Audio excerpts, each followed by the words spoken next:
రైతుల కోసం ఇచ్చిన ప్రాజెక్ట్ ని పాడు చేయడం దుర్మార్గం. ఉమ్, ఈ రోజన్నా తెలుసుకో ఎంత నష్టం జరుగుతుందో నీ యొక్క అసమర్థత వలన, పట్టించుకోని విధానం వలన, రైతుల మీద ప్రేమ లేకపోవడం వలన ఎన్ని వేల కుటుంబాలు రోడ్డు మీదకి వచ్చినాయి, ఎన్ని వేల ఎకరాలు నష్టపోయారో ఆర్థికంగా అన్నది ఒకసారి అర్థం చేసుకోమని చెప్తున్నాను. నువ్వే మోసం చేసి, నువ్వే అన్యాయం చేసి, నువ్వే వరద కారకుడు అయ్యి ఈవేళ పరామర్శ ఏంటంటే సిగ్గు లేకుండా. ఉమ్. ఓకే, సో ఈ రాజకీయాలన్నీ పక్కన పెడితే ఇన్ని వందల మంది, ఇన్ని వేల మంది నష్టంలో ఉన్నారు. వాళ్ళకి ఇమ్మీడియట్గా కాస్త ఉపశమనం కలిగించే విధంగా చర్యలు అయితే చేపట్టారండి. తాగునీరు ఇస్తున్నాం, ఉమ్, భోజన వసతి ఇచ్చాం, రెన్యువేషన్ జరుగుతూ ఉంది. ఎక్కడ డ్యామేజెస్ ఉన్నా డ్యామేజెస్ నోట్ చేస్తున్నారు. రాబోయే రోజుల్లో ఎక్కడైనా సరే కెనాల్ ఎక్కడ ఆక్యుపేషన్ ఉన్నా 1 వీక్ 10 days అన్ని ఓపెన్ చేస్తున్నాం. ఉమ్, రైతుకి నష్టపరిహారం ప్రిపేర్ అవుతుంది. హార్టికల్చర్ కానీ, వరికి కానీ, ఇట్లన్నిటికి అధికారులు ఫీల్డ్ లో ఉన్నారు, కలెక్టర్ ఫీల్డ్ లో ఉన్నారు, రాత్రింబావులు పనిచేస్తున్నారు కలెక్టర్. మేము ఫీల్డ్ లో ఉన్నాం. ప్రజలకు ఎక్కడ ఏ ఇబ్బంది కలగకుండా మేము చూసుకుంటా ఉన్నాం. ఆయన వరద వచ్చినప్పుడు కనపడలేదు, ప్రభుత్వంలో రాలేదు. తుఫాన్లు వచ్చినప్పుడు రాలేదు. కాదండి, గత ప్రభుత్వంలో వచ్చినాయి ఆ వరం గారు. లేదు. గత ప్రభుత్వం 2019 నుంచి పంట 24 వరకు పరిహారాలు ఇవ్వలేదు, ఇన్సూరెన్స్ కట్టక.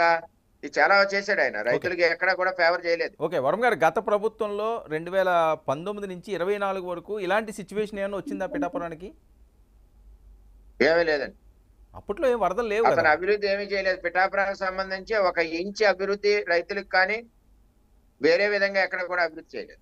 కాదండి, నేను అనేది ఏంటంటే అప్పుడు వరదలు కానీ ఈ టైప్ లేదు కదా అంటున్నాను. భారీ వర్షాలు వచ్చింది, ఒకసారి వచ్చింది కదా. ఆ వరదల టైంలోనే నేను పాదయాత్ర పెడితే అరెస్ట్ చేశారు కదా. ఓకే, మరి అప్పుడు ఎలాంటి సాయం అందించారు? అప్పుడు సాయం అందించలేదా ప్రభుత్వం? అసలు ఏమి సాయం. మత్స్యకారులకి లేదు, తుఫాన్లు వస్తాయి, అదొక సెపరేట్ అడ్మినిస్ట్రేషన్ అంతే.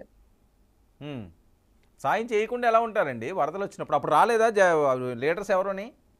రాలేదు, జగన్మోహన్ రెడ్డి రాలేదు. జగన్మోహన్ రెడ్డి గారు తిరిగేవారు కాదు కదా. ఆయన ఏ రోజు ప్రజల కోసం తిరగలేదు కదా. ఇప్పుడు మళ్ళీ అధికారం కోసం తిరుగుతున్నారు ఆయన. సో పిఠాపురాన్ని అధికారం కోసం తిరుగుతున్నారు. మీ ప్రాంతం ప్రజలు కూడా అర్థం చేసుకుంటారు. నువ్వు అధికారంలో ఉన్నప్పుడు ఏదన్నా వచ్చి మంచి చెడ్డ చూస్తే ప్రజలు అభిమానిస్తారు. వేళ చంద్రబాబు నాయుడు గారు ముఖ్యమంత్రి. ఎందుకంటే బస్సులో కూర్చుని 9 రోజులు ఆఖరికి పెళ్లి రోజు కూడా చేసుకోకుండా, వినాయక చవితి పండుగ కూడా లేకుండా ఎందుకున్నారైనా? ప్రజలు గౌరవించారు. ప్రజలు ఒక మ్యాండేట్ ఇచ్చారు, నువ్వు పరిపాలించాలి. సరైన పరిపాలన ప్రజలకు ఇవ్వాలి, జవాబుదారీతనంగా ఉండాలి, కష్టంలో ఉన్నప్పుడు ప్రజల పక్షాన ఉండాలని 75 ఏళ్ల వయసులో చంద్రబాబు నాయుడు గారు ఆ విధంగా పనిచేశారు. ఓకే, మొన్న చంద్రబాబు నాయుడు గారు వచ్చినప్పుడు మీరు చెప్పిన ఈ ఎఫెక్టెడ్ ప్రాంతాల్లో తిరిగారా? ఆయన వేరే ప్రాంతాలకు వెళ్ళారా?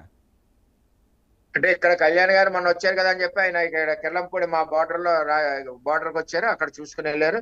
మా దాన్ని బస్సులో రివ్యూ చేశారు. బస్సులో అన్ని విషయాలు తెలుసుకున్నారు. ఎస్సీ ఇరిగేషన్, ఈ ఇరిగేషన్ తో మాట్లాడారు, కలెక్టర్ తో మాట్లాడారు. దీని ప్రాసెస్ అంతా పంపించమన్నారు. అక్కడ ఏఎన్సీ వాళ్ళందరితోటి మీటింగ్ పెట్టి టెక్నికల్ గా ఏ విధంగా చేయాలో ఆలోచించేద్దామని చెప్పారు. ఓకే, సరే, మొన్న పవన్ కళ్యాణ్ గారు ఈ మధ్యన అక్కడ ఏదో సైట్ ఏదో తీసుకున్నారు కదా, అది పూర్తిగా మునిగిపోయిందంటే నిజమా? జగనన్న కాలనీ 38 ఎకరాలు, 20 లక్షల రేటు, 60 లక్షలకి ప్రభుత్వం ఇచ్చింది, 40 లక్షలు కొట్టేశారు. వాళ్ళకి చుట్టూ కాలువ, వర్షం వస్తే బయటికి వెళ్ళడానికి లేదు, హాస్పిటల్కి వెళ్ళడానికి లేదు, ఏ విధమైన సంబంధాలు మనతో లేవు, ఆ విధంగా ఉంది. దానికి ఇప్పుడు బ్రిడ్జి ఒక 2-3 కోట్లు పెట్టి బ్రిడ్జి కట్టాలి. వీళ్ళు పడిన కక్కుర్తి 35 లక్షల రూపాయల కక్కుర్తి గురించి 2000 మంది అక్కడ ప్రజలు ఇబ్బంది పడతా ఉన్నారు. అక్కడ విజిట్ నేను పవన్ కళ్యాణ్ గారు అక్కడికి వెళ్ళాం. సమస్యలు ఆయన కూడా తెలుసుకున్నారు, అక్కడ జరిగిన వాస్తవాలు తెలుసుకున్నారు. రావచ్చు కదా. జగన్మోహన్ రెడ్డి పట్టాలు ఇచ్చాడు కదా, అక్కడికి వెళ్తే అందరూ బిర్యానీ వేసి భోజనం పెడతారానికి. అక్కడ రాలేదు. అక్కడికి వస్తే బిందులు చెంబులు పెట్టుకుని రెడీగా ఉన్నారు జగనన్న కాలనీలో. ఓకే, ఇప్పుడు జగనన్న కాలనీ కూడా వెళ్ళలేదా ఆయన? అక్కడికి వెళ్ళట్లేదు. ఇచ్చిన జగనన్న కాలనీకి వెళ్ళట్లేదు, అది చిత్రం. పవన్ కళ్యాణ్ గారు ఈ మధ్యన ల్యాండ్ కొన్నారు కదా అక్కడ, అది కూడా మునిగిందట నిజమా? ఇప్పుడు పవన్ కళ్యాణ్ గారి ల్యాండే ప్రత్యేకంగా కదండి. అది కాదు, అలాంటి ప్లేస్ లో ఎందుకు కొన్నారు అని ముందస్తుగా తెలియదా అని, అది కూడా తెలియదు. అంటే ఇంత ఉధృతంగా వస్తుందని ఎవరు ఊహించలేదు కదా. ఇంత ఉధృతంగా వస్తుందని ఊహించలేదు. దాని మంచి భూమి తేడా అనేం కాదు. ఒకసారి వరదలు వస్తే వచ్చినప్పుడు మనకి ఇబ్బంది కలుగుతుంటది. ఉన్న 1 or 2 days లో అది ఆల్రెడీ క్లియర్ అవుతుంది వాటర్. ముందస్తుగా వర్మ గారిని